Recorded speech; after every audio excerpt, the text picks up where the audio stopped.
Hello everyone and welcome to Reflections on Syria at the Edinburgh International Festival.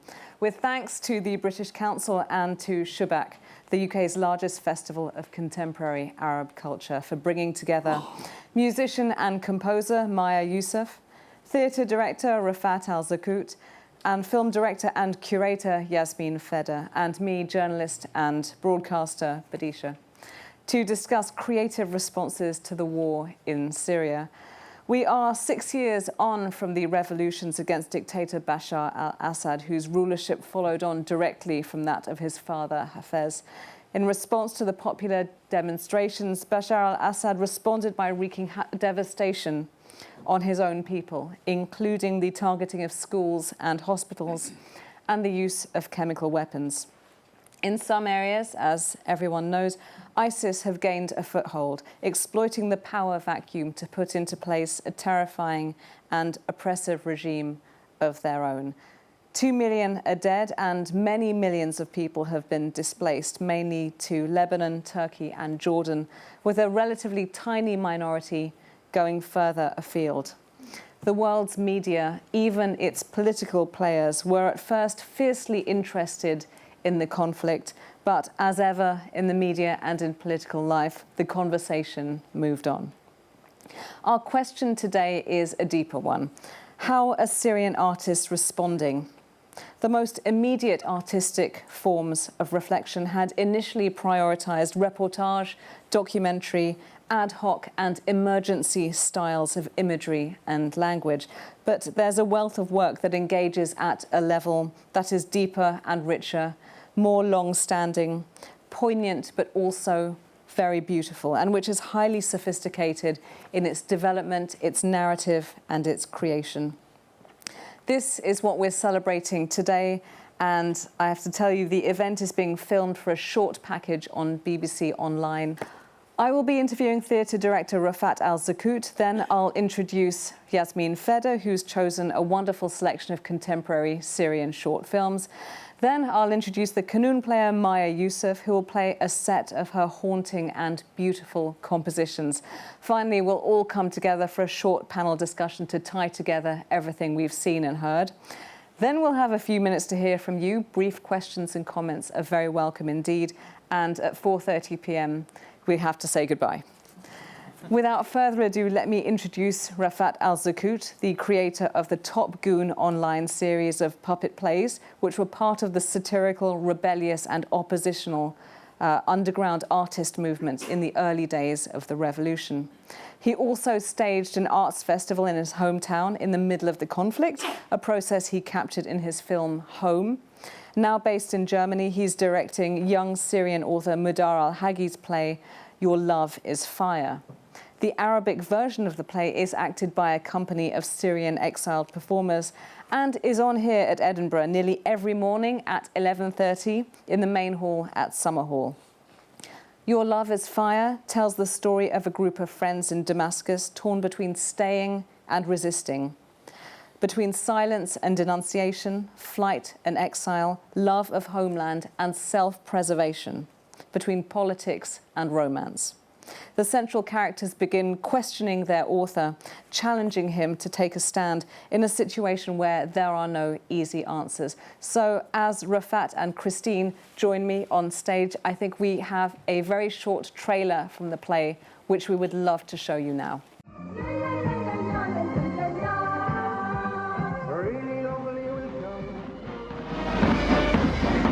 فبوركت السواعد القوية.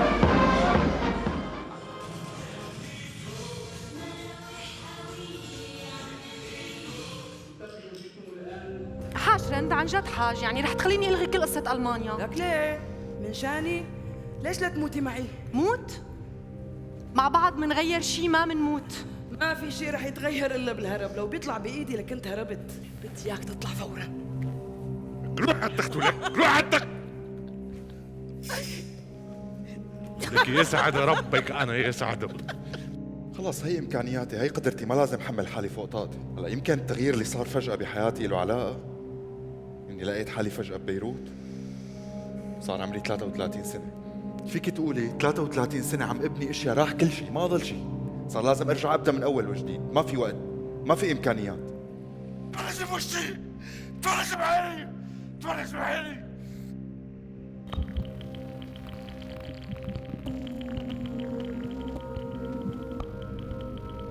29/5/2015 عيد ميلادي، ونفس اليوم اللي طلعت فيه من الشام من سنتين بال2013. اليوم أنا ببرلين ببناء اسمه لاجيزو.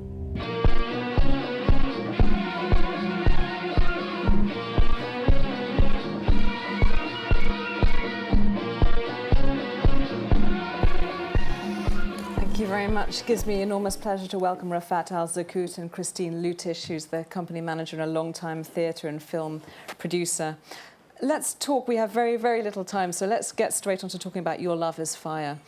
One of the things that comes up for all of the young characters is that in a war situation, there is no correct way to act. What is their dilemma in the play? بالحقيقة المعضلة الحقيقية بالمسرحية هي الحرب.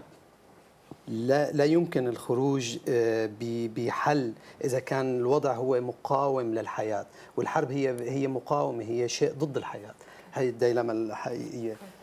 So Rafat is saying that the real dilemma is basically the war situation. So whatever you want to do, whatever you want to change in your life, it can't be changed unless the war is going to be over. So this is putting everything on hold.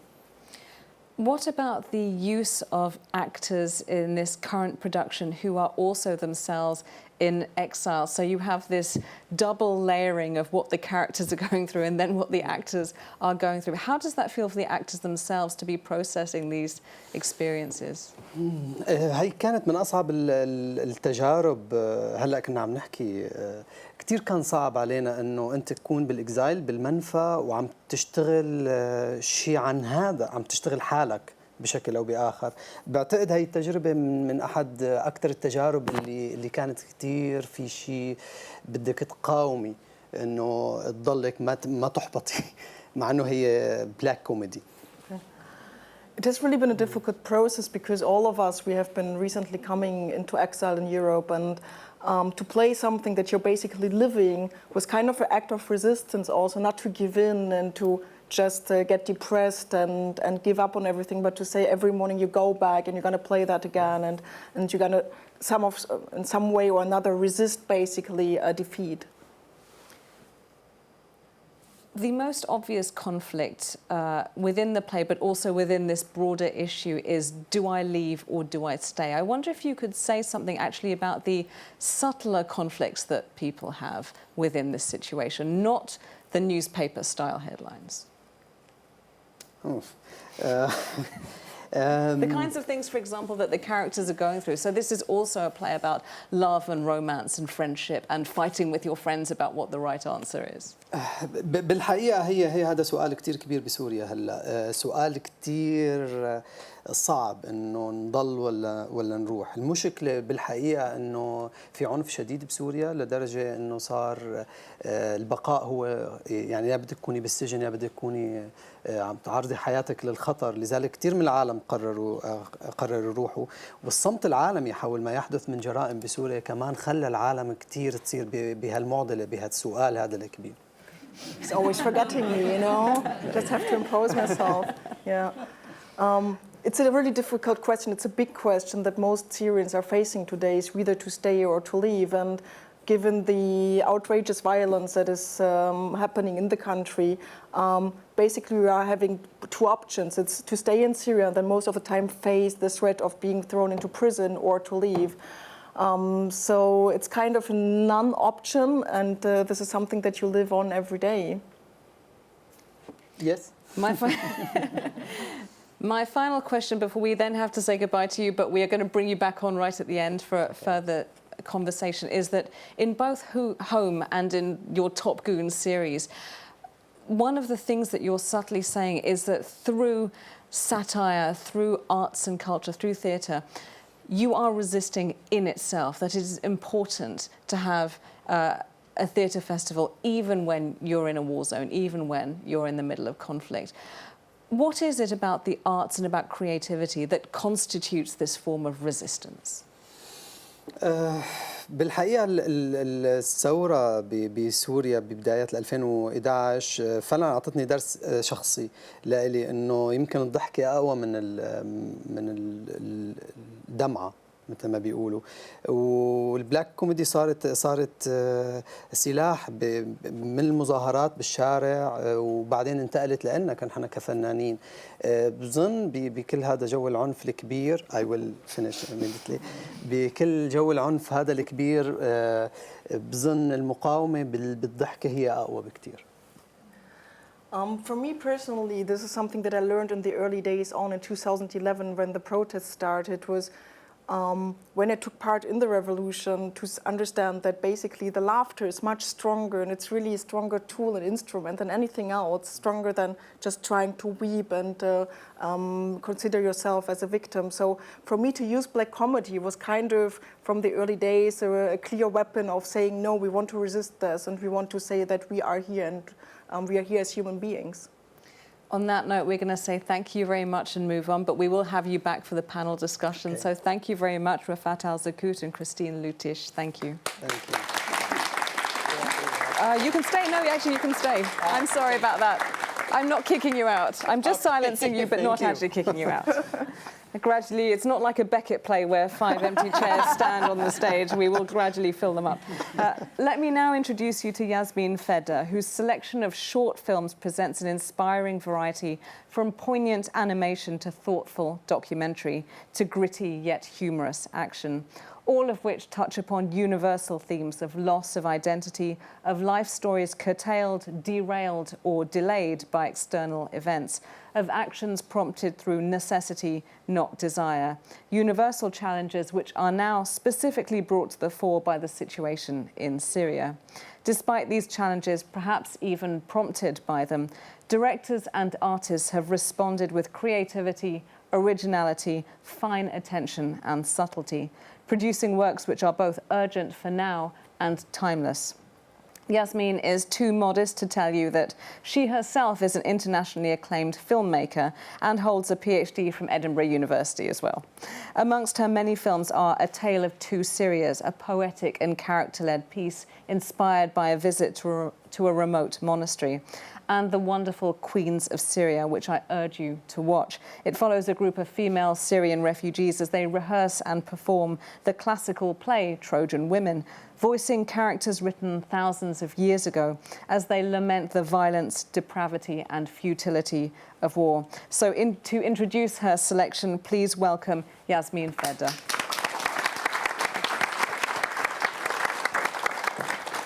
Thanks, Bidisha, for putting together the film so well.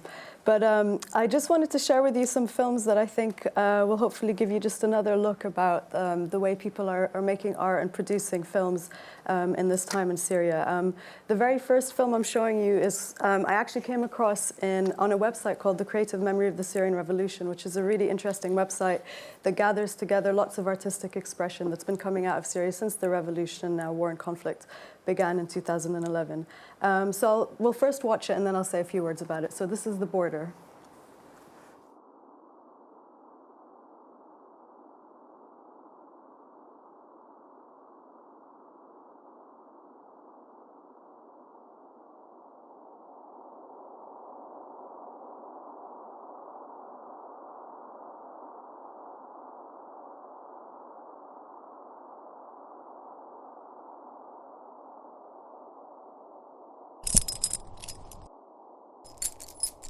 It's kind of interesting because I saw this film with obviously the mindset of, oh, there's a huge influx of people crossing borders, and I contacted the director, and it turns out she's actually from the Syrian Golan occupied by Israel, even though this film ended up on The Creative Memory of the Syrian Revolution. And I thought it was really interesting to talk to her. For her, making the film was actually a reflection of being an occupied person, about somebody who can't actually visit Syria. And it's a side of Syrian history that isn't talked about as much today. I mean, obviously there's the conflict that's happening today, but this is a longer term conflict, different type of conflict, but nonetheless one that's there. But she's also been inspired by a lot of the work that's come out of the Syrian revolution and how it's kind of really brought to light the authoritarianism, the oppression that people have been experiencing. So it's kind of interesting for me to include it here, but also that it's included in part of the creative memory of the Syrian revolution, even though she's not kind of in the same, she can't even visit Syria, you know, it's kind of, she's cut off from that part of the world. And, oh yeah, the occupied Golan was occupied in 1967 in the Six-Day War, just to put a bit of context on that, because it's a part of Syria we don't talk about as much these days. Now, the next film I'd like to show you is called The Wait. It was filmed in Amman earlier this year, and it was made by 3 filmmakers from Daraa, which is the province that's actually in the south near Jordan. They were all journalists on the ground until relatively recently, some of them until the early part of this year. And it was really interesting. I was involved in a workshop through which they made this film. So if we could watch The Wait, and then I'll say a few things after.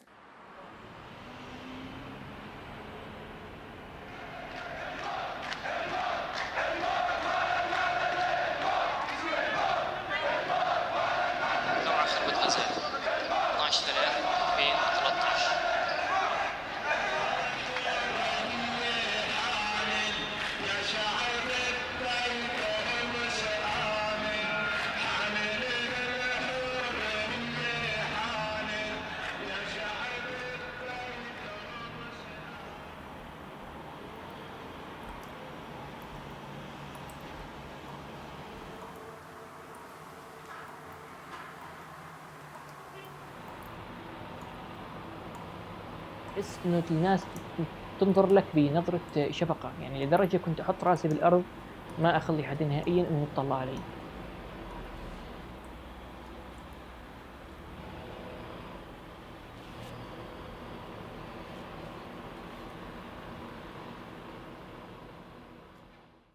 I think what's interesting with this film is actually it came out of a workshop, as you can see with the credits, that was between Bidayat, which is a Syrian-run organization that helps emerging filmmakers to make short films and also longer films, mostly documentaries, but not primarily, not only rather. The British Council and the Scottish Documentary Institute, based here in Edinburgh. And it's really interesting, the making of this film, partially because for the 3 filmmakers who made it, you know, they were used to just covering like violence and the things that were happening on the ground. And in fact, like Rafat was saying, you're sometimes doing things that are very close to you. One of the directors had actually lost his arm, you know, only this year. And I was amazed that he was actually in the workshop 2 months after he'd kind of been emergency taken out of Syria, taken to Jordan. They tried to operate. They had to amputate his arm because he lost part of it. And, you know, 2 months later, he was sitting in this workshop wanting to make a film about his friend who's kind of lost his leg. So it's really close and really personal, but the challenge for them was to make a film that wasn't the news and wasn't information, and really working with the emotion and also the emotion of sometimes not much is happening, and how do you reflect that? And their friend, the main character, he was hoping, he'd got clearance to get a visa to get treatment in the US, and then Trump comes in, and then he's refused, you know, the ability to go to the US. So this was filmed kind of in that period when he didn't really know what was going to happen next. Since then, actually, he's managed to get a visa to go to France. So luckily, it moved quite quickly for him. But the challenge is, how do you also work with emotion and not just information? And I think that's a really interesting and difficult challenge sometimes. Sometimes it's black comedy, you know, but sometimes there's these other realities, you know, and how do you work with that status sometimes? The next film is a fiction film called Besieged Bread by a director called Sudad Kardan. It's her first fiction film, actually, because she's normally a documentary director. And I think this one's interesting because it came out of a conversation she was having with friends who were in besieged areas, who told her where bread and mobile phones were the most important thing. And that kind of gave her the impetus to explore what that could mean in a film. So we'll watch Besieged Bread, please.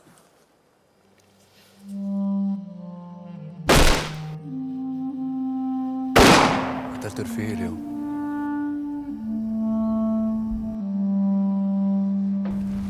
جوعان؟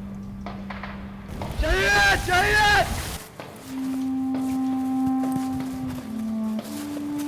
إذا مسكوني اليوم يمكن ما يوصلوا لعندك. يلعن. شكلهم قربوا. This film, it's kind of interesting because it's an imagined encounter of something that could have happened and how people might meet each other in these almost surreal situations, a soldier with a smuggler, bread and phones. And the director, she's not living in Syria anymore, so in a way, maybe it's her way of trying to reflect on these encounters that she hears her friends talking about. And I think the thing that really struck her talking to her was the image of the tree, because she heard that, you know, a lot of times soldiers are shooting trees in case someone's hiding in them. But a tree is a living organism, and in the film, she didn't want to actually shoot the tree with real guns, so they had to kind of come up with some strange effects to shoot the trees, but not really shoot the trees. And yeah, I mean, that's kind of the kind of look of different artists. And I think what's interesting about these three films, actually watching them together now, is they're all quite quiet. They're not flashy, they're not news. And even when I was trying to program this, I was trying to actually find something with a different mood, but it was actually challenging to find really short films. You know, you might enlighten me on others, but that kind of reflect this emotional state people are in, kind of in a more understated way. So yeah. So thanks for watching.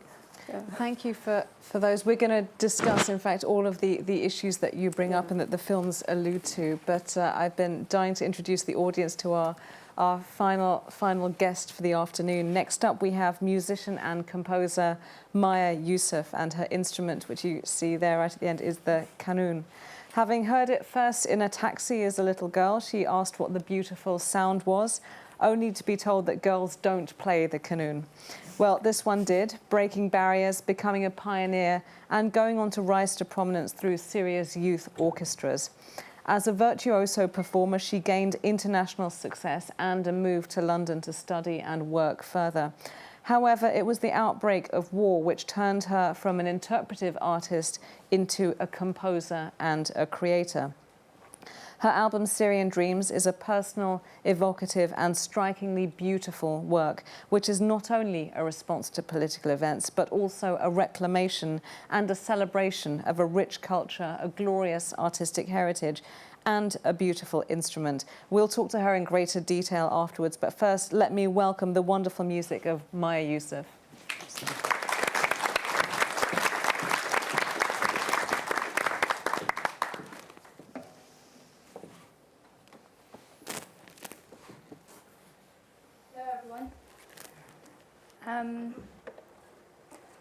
In 2012, I was sitting in my room watching news, and I just felt that I was going to explode. So I just closed the door, and the first piece of music that I ever wrote just came out of me. And at the time, I was really angry and really sad. But since I have become more mindful of where I want my energy to go, I started to think of it as a prayer for peace. So this is Syrian Dreams, and it's a prayer for peace.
Thank you. So Syria has an ancient history and a very rich tradition of music. And I'll play you a suite of Syrian folk tunes. And the reason why I would like to play you this is because it really captures the essence of Syrian spirit. Because Syrian people really love life. And whenever I play this, especially to a Syrian person, their eyes will lit and they wouldn't be able to hide their happiness. So this is Syrian folk tunes.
Thank you.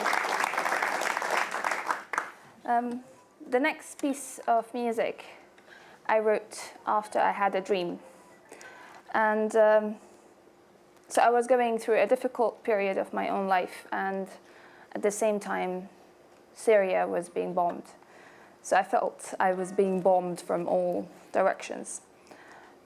And one night I was dreaming that, I had a dream that I was looking up to a sky full of bombs, and as I was looking up, and as they were coming closer, and just before they hit me, they turned into rose petals. And when I woke up, I knew it's going to be a piece of music. And I called it Bombs Turned into Roses.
so much. The last piece of music for today is called Breakthrough, and it's a piece that I wrote as a tribute to the amazing, unbreakable human spirit.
Come and join us, Maya. I feel a bit sacrilegious now getting into a huge socio-political artistic conversation after that, but thank you so much.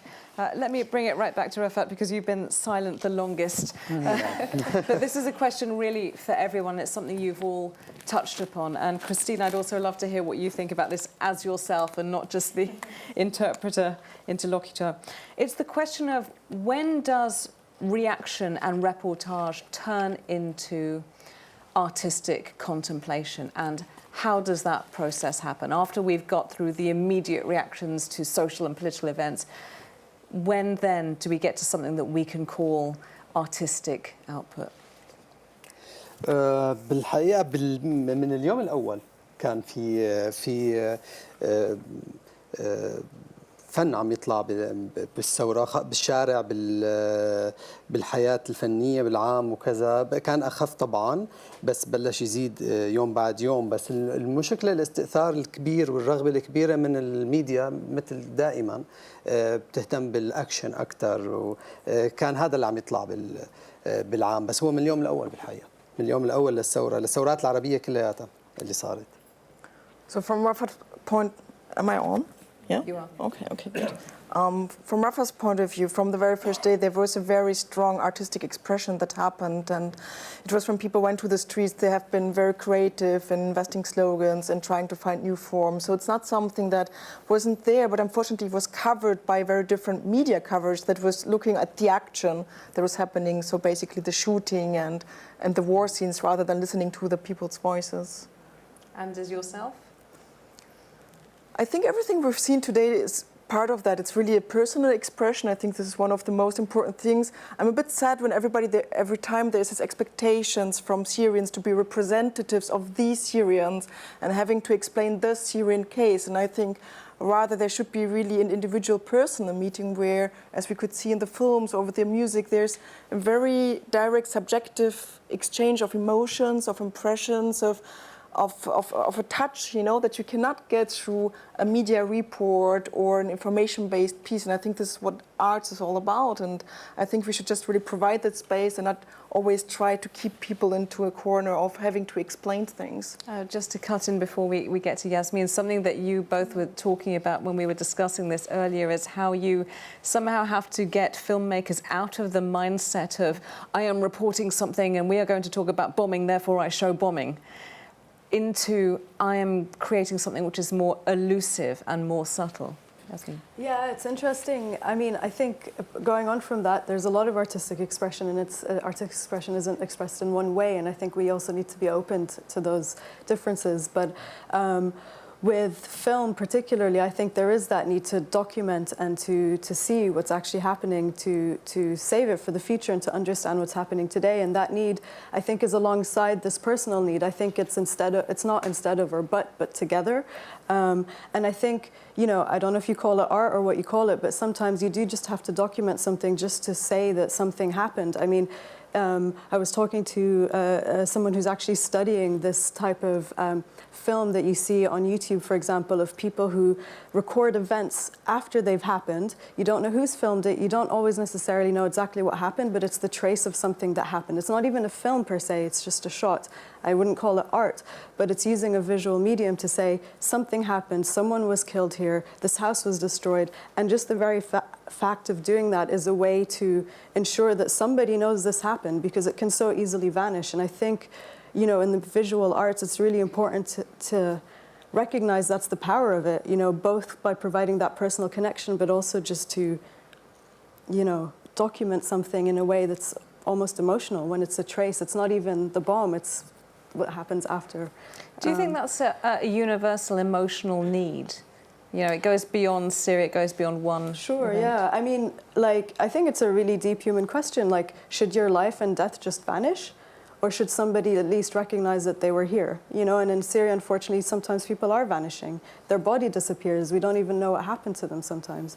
And I think part of keeping people alive is by giving that opportunity to say this happened or this was there, or, you know, and sometimes you do it in a film, you know, a constructed film. Sometimes you do it spontaneously, and I think there's space for all of that. I think it's just important to see all of it and to recognize all of it. Do you want to come in here before we got to Maya? بالحقيقة كمان بدنا نحط بالحساب ببداية الثورة، ببداية الربيع العربي، خلينا نقول ما أطلق على تسميته بالربيع العربي، نحن تحت ديكتاتوريات. كثير من الفنانين طولوا لأخذوا كمان وقت لحتى يبلشوا يشتغلوا أو يبلشوا يعبروا. هذا بدنا ناخذه بعين الاعتبار، وكثير هذا شيء مهم، لأنه فعلا ما أنا مزحة مثلا ببلد مثل سوريا أنه فنان يعمل رد فعل على ما يحدث. كمان هذا لعب دور كتير كبير، وهذا ضروري نحطه بعين الاعتبار يعني. Rafat's just adding what is maybe important to remember is that it has been very difficult for artists in Syria to express themselves because it's a very brutal and harsh dictatorship. So it really requires a lot of effort, a lot of courage, and to be very bold, to speak out and to also deal with what is happening in your art. So it took some time also in Syria and in general in what you can call the Arab Spring, although it's quite a controversial term, to get out to this expression. And I would maybe like to add just one thing, if I may. I think there are wonderful projects today. If you want to look up Abu Nadara, for example, a collective that looks really at presenting a very different point of view on what Syria is being reduced to today. And though I always agree on the fact of documenting is important, I think there is a tendency that we reduce people to as soon as you get attacked, you were killed and you were wounded, we are interested in you, but we don't really want to look at your life before and afterwards. And I think if we want to tell human stories, I won't just describe you by saying, you are amputated or you're a war victim, but I really want to get to know your personal feelings and maybe just something that, I don't know, a memory that you have with another person or with a certain tune, like a music tune. And when you were playing this, I remembered so much of the time I spent in Syria with people having parties and singing, and my goosebumps are up again. So I think this is what it's about. Maya, I was giving you a little bit of breathing space after your performance there, but please come in on what you've heard. I think it's something that comes from your gut, really, and it's both a subjective need and also a collective need at the same time, and they both feed into each other in a very interesting process. But every person brings, like, the music I write is very, very different to the music of one of my colleagues. Like, for instance, Rafat Alzakout, he writes very dark, very political music. My point of view is to to alchemize what's happening and to bring the beauty back and bring people back to their heart centers. So it really depends on where is your standing point and on what do you want to bring forth. To me, I feel that I wish my music to unite people, so we will start a dialogue. So this will start people from all beliefs and all political affiliations start talking to each other and to start building. We're going to open up to the audience in just one question's time, but I have one final question for you all, and it's picking up on what Christine said about the necessity, it seems, of being politicised as an artist, that whenever you are, you might have been having a perfectly successful artistic career before the big political event. As soon as the big political event happens, you get a lot of attention for that reason, and you are then required as an artist to somehow comment on it, even if by saying, well, I'm not political, but the rest of the world gives you that identity, you're necessarily politicised. And how you feel about that as artists, if I start. بالحقيقة ما بتنفصل السياسة عن الفن أبداً، بس هو كيف فينا نتعامل مع هذا الموضوع. هو المشكلة الحقيقية لما يطلب منك طول الوقت أنه تكوني بزاوية محددة، أنه لازم تحكي عن شيء معين، لازم تتعاملي مع الأشياء بشيء معين. هذا بالنسبة للفنان كتير مرهق وكتير صعب. بالأخير أنا فنان، أنا بحاول أعبر عن حالي بطريقة أكيد السياسة وكل شيء، كل ما يحدث من عنف ومن بلا بلا بلا بلا بلا بلا بلا بيأثر فيني، ولكن بالأخير في هامش للفن. هذا Rafat says that for him, you cannot really divide politics from your artistic expression because it's directly affecting what you're doing. But the real problem is that when you are cornered and you're expected to always talk about that from a certain perspective and in a certain way, and this is for him something that is quite limiting your artistic choices, and he feels that you should have the right to be free to deal with this in an artistic way that is your own and your proper way. Sorry, I got a bit lost now in the translation. Actually, because art is about sharing, how we can share, because we are human. Around this planet, and we are alone in the space, by the way. If we look at it, we are alone in this big silence, but at the same time somehow we are lost in most important question that we need. We are killing each other. We make a very big war against each other. We divide each other with the borders. But really, it's about sharing. We are human. I think this is what the most important thing is about art. And this is what I switch from law to be artist. Actually, I'm enjoy it so much, really. I know that I can't change the world, but I believe that I can change it. This is I'm very romantic, by the way, but this is the arts, actually. Christine? No, I'm fine. I don't have anything to add. Yes, I totally agree. But I guess it's also important to remember that also what we mean by political, I think what you're suggesting is we have to, talk about the political in a way to reflect what's happening if you're a victim. Yes, but sometimes you're having to explain the political situation to outsiders who just want you for the information rather than... Yeah, but sometimes political art is also fascist art, and also in Syria there's also fascist art, so... what do we mean by political? I think it's really hard to distinguish, and also, there's the good and the bad politics also as an artist. So, but yeah, I think it's difficult to. It's kind of all connected. Yeah. Maya? At the very beginning, when I moved to the UK in 2012, I felt slightly harassed because of this, because you just need to say, "This is my position," but actually, my music is my position, and I just don't want to explain myself anymore. I hate politics since I was a kid, but because politics divide, music unites, and I'm more interested in what unites people, even though there have been horrible things happening, and even though I'm an eternal optimist, but I believe that this war will end in this lifetime through art, through music, through films, through talking to each other, through discussions like this, through opening up to each other, and so. Thank you for including me in this. It has been wonderful. And on the theme of opening up, you gave me the perfect outline, which we did not rehearse in advance. We have time. I think we can take 2 questions, maybe. We'll see how we go. We have 5 minutes, actually. So hands up. Don't be shy. There's one right here. Excellent. I love it when there's no shy people. Wait for the mic. There we go. Sorry, I think you've all reflected on this, but don't you think the role of the artist is it humanises people so that it allows us to not see people as victims, and which often reporting does, but actually allows you to be other human beings so that we can sympathise and empathise rather than sort of objectify people. Absolutely perfect. Let's take one more and then we'll attack the 2 together. Hands up at the... Hang on, let me hold on to you just to be fair towards the entire rest of the body of the room. Let's go right to the middle and then we'll come down to you. And if we bundle the 3 up together and then... Okay.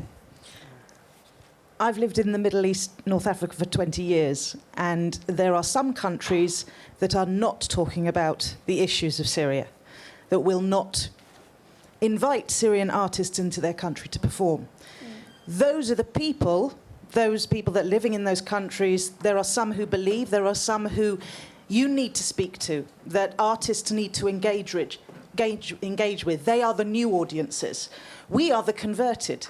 How do you stop preaching to the converted and going round in circles and agreeing with each other all the time and reach out to those new audiences that one needs to engage in dialogue and debate? Brilliant question. Let's get the final comment from the front and then we'll look at all these 3. First of all, thank you. You guys are all amazing. My question is more, because I believe every person has an artist within them and a voice to share. Is there something that is being brought to people in transition or the refugees that is happening for them to get their voices out as well? Just curious. Excellent question. So we have art humanising people. We have how do we get beyond preaching to the converted? Then we have that lovely closing question on how it is that the refugee experience can be directly represented through art. Whoever wants to take any one of those. A lot of food for thought. Who wants to speak first? Do you have something? I want to prepare myself, actually. Maya, perhaps you could take that last question first, yes, because you also do stuff on refugees. So I'm doing a PhD at SOAS about how music can be used as a healing tool, working with refugee kids in Scotland, actually, and in Bekaa Valley in Lebanon. And basically, whenever you give, especially like kids, something that gives them an identity, because when they're out of that place that they call home, they forget the names of the cities they come from. They just don't know the soundscape. They don't know who they are. So just to give them something that, like, their own culture, and is something that is very, very empowering. And I'm doing like a project called the 7 Gates of Damascus, where I take kids through 7 magic gates, through basically storytelling and music. It's just they're sitting around me, they travel through their imagination. And the 7th gate is a place of empowerment, or a place of peace, or whatever you want to call it. So this is what I'm doing, but at the same time, there is a huge amount of initiatives dedicated for refugees everywhere, whether it's art, visual arts, film, acting, art therapy, all of that are happening everywhere, really. Who else? We also have preaching to the converted or the unconverted, and the idea of art humanizing. شو يعني converted؟ يحولوا يعني. تحول. يعني مثل اللي already مقتنعين. يقنعوا.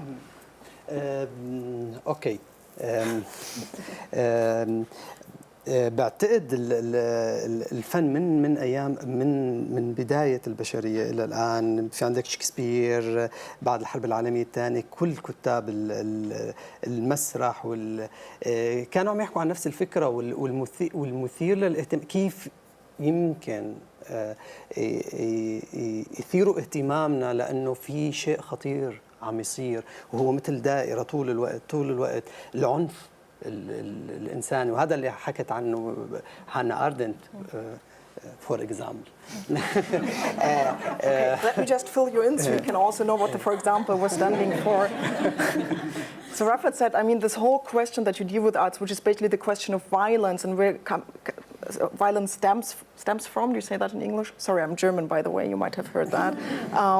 Is basically a question that has humanity been asking for since its existence, and a lot of writers, even before World War II, but even after, like Beckett and others, have been asking. Hannah Arendt asked this question, okay, where does it really stem from? And it's a question that is universal, that we always have to ask again and again, because we don't seem to find answers to that.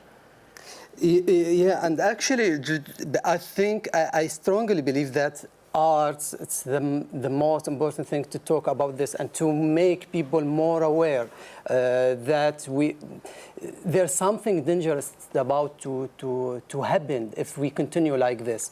And all of this, the result around the world that we see now, Trump in United States, Erdogan in Turkey, Assad in Syria, Sisi now, all of the Democratic world supporting the new dictatorship in Egypt, for example.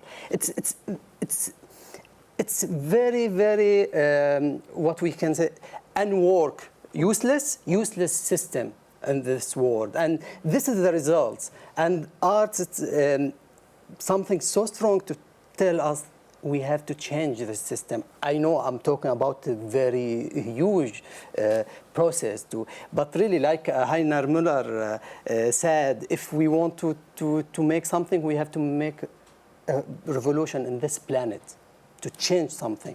Actually, I think we are in a sad world now. I'm optimistic and I'm very, very, I like life, and I'm enjoying my life. And then I like to drink and eat. But really, we are in dark time, because we are sitting, watching other people suffering, and we are a little bit give up as the people, as the human. And this is what I'm trying to okay, I finished. Yasmin, do you want to come in? Yeah, I mean, I think as an artist or as a filmmaker, I think it's really hard to say I'm going to change the world because of my art, but I think all you can do is do little chinks. And how do you preach to the unconverted? You just, I think, have to always try and find different ways to reach people. Like, if TV is my way to show something, like a film, I don't normally show stuff on TV, but if it's a way that somebody in another country might see something, maybe it's worth trying, because you just have to figure out those spaces where you can reach people if you can't be invited, you know. I don't know. Find a way. That's exactly right. Find a way to reach people in your own way, and accept that it adds into the stream of everyone else doing that and contributing themselves. It's a perfect way to end. You've been an amazing and very avid, lovely listening audience. We can sort of sense your absorption of what's going on. We're very, very grateful. We've taken you from stage to screen to sound. There's nothing left for me to do except thank the staff at this venue who've been great. Thanks to the BBC, the Edinburgh International Festival, the British Council and Shubak, and above all, please let me invite you to join me in thanking our amazing panellists: Maya Youssef, Yasmin Fedda, Christine Lutish and Rafat Alzakout. Thank you very, very much indeed. Thank you.